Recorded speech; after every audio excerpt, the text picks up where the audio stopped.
సంఘంలో ఉన్న ప్రతి బిడ్డలు కూడా నాకు సర్వశుభాలు తెలియపరుస్తున్నారు.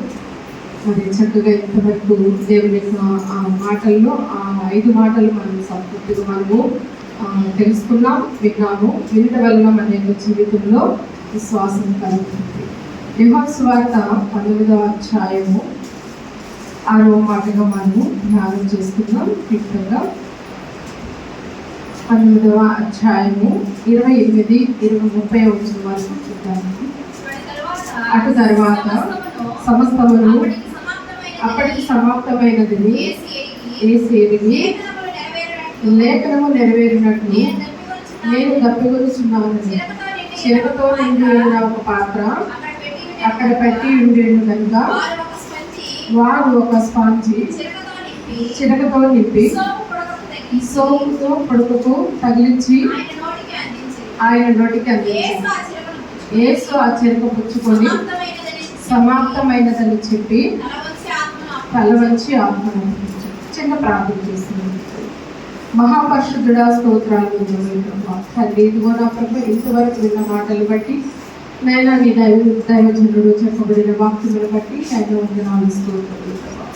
మా జీవితంలో నా తండ్రి వాక్యానికి లోబడి జీవించి నాయన ముందుకు వెళ్ళగలిగిన ధన్యతను దాయించండి. నా ప్రభు 6వ మాటగా దాన్ని మాట్లాడబోతుండగా మీ ఆత్మ దాయించండి.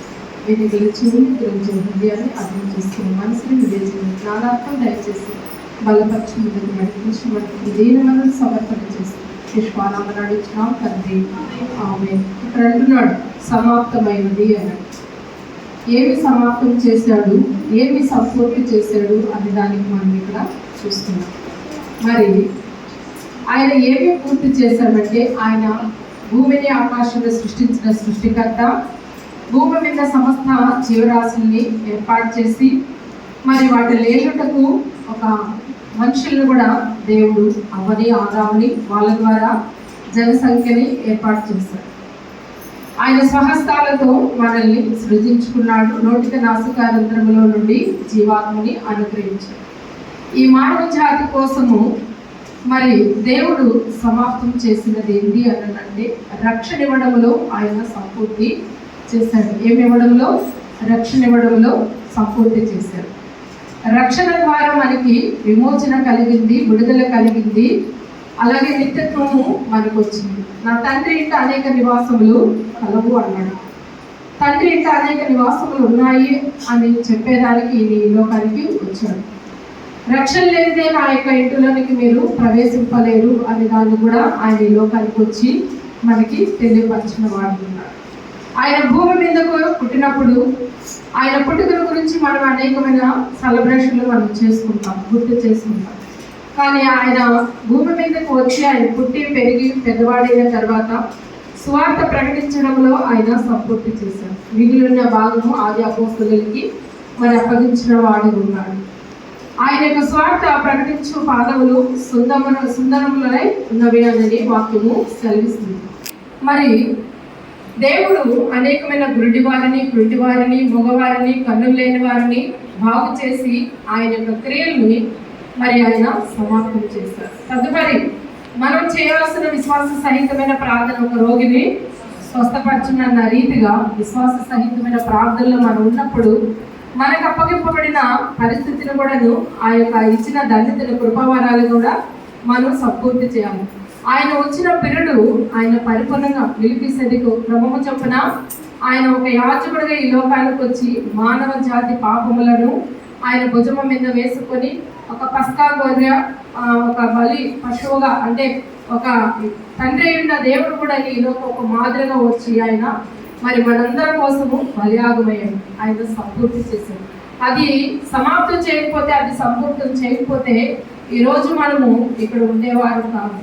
ఆయన సమాప్తి చేసి అంతలో కనబడి అంతలో మాయమైపోయే ఆవిరి వంటి వాడు కాదు, మరి మానవ వంటి మనుషుడు కూడా కాదు. ఆయన దైవత్వం కలిగిన వాడు కాబట్టి ఆయన 3వ దినము లేపబడతాడని కూడా మనకి తెలియపరచాడు.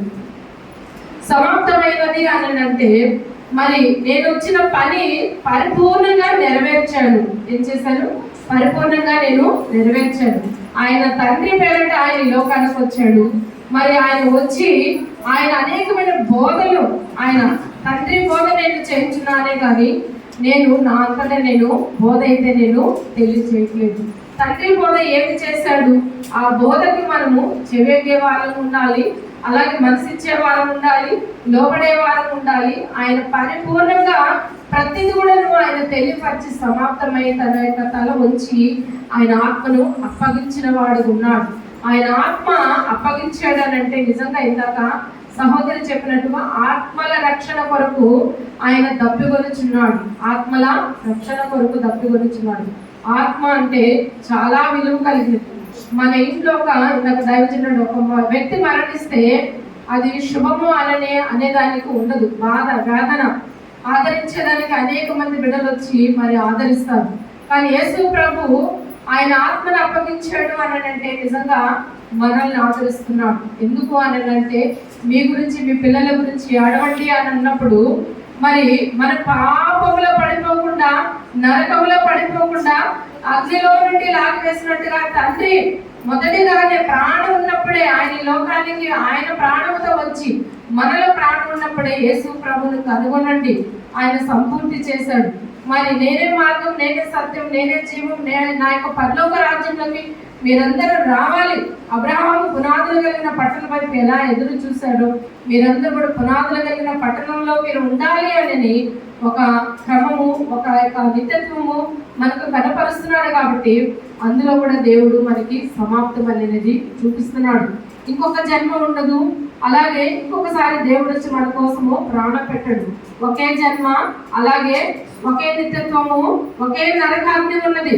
నరకాగ్నిలో మనం పడిపోకుండా ఉండడానికి ఈ లోకంలో దేవుడు వచ్చి నెరవేర్చిన ప్రతిది కూడా, ఆయన సమాప్తం చేసిన ప్రతిది కూడాను మరి మనం గుర్తెరిగి మరి ఆయన రక్షణలో ఉండి, ఆయన కృపలో ఉండి, ఆయన సంఘంలో ఉండి సమాప్తం చేసి ఆయన ఆత్మను అప్పగించాడే తల వంచి ఈరోజు మనం కూడా మన తల వంచి ఆయన ఆత్మకు, ఆయన యొక్క వాక్యానికి మనం లోబడి, ఇదిగో అయా ప్రభు నీ సన్నిధిలో మేము పచ్చని ఒలివ మొక్కల వల్లే నీ యొక్క బల్ల చుట్టూ, అంటే వాక్యము చుట్టూ, ఇదిగో ప్రభా ఇప్పుడు మేము పస్కాలో మేము వేయబోతున్నాం, ఆ బల్ల చుట్టూ కూడా మేము ఒలివ మొక్కల వల్లే ఉండి మేము పస్కాలో మేము వేయబోతుండగా ఇదిగో నీ ఆత్మను, నీ శరీరాన్ని, నీ రక్షణను మేము గుర్తించుకొని భయముతో వణుకుతో మా రక్షణ మేము భూమి మీద ఉన్నంత వరకు ప్రభా మేము చాలా జాగ్రత్త కలిగిన వారు ఉంటామని ప్రభు ఆత్మకు మనం వెలిగించి మనము ప్రార్థించి సహాసములోను, బోధలోను, రొట్టె విరుచుట్లోను మనము ఎడతెగక ప్రార్థనా జీవితం కలిగి మరి ఆయన యొక్క ఆత్మలోకి మనం లోబడేవారు ఉన్నాం. ఇటు వాక్యము ప్రభు మన యొక్క వీటిల్లో దేవుడు దీవించునుగాక ప్రార్థన చేస్తున్నాం.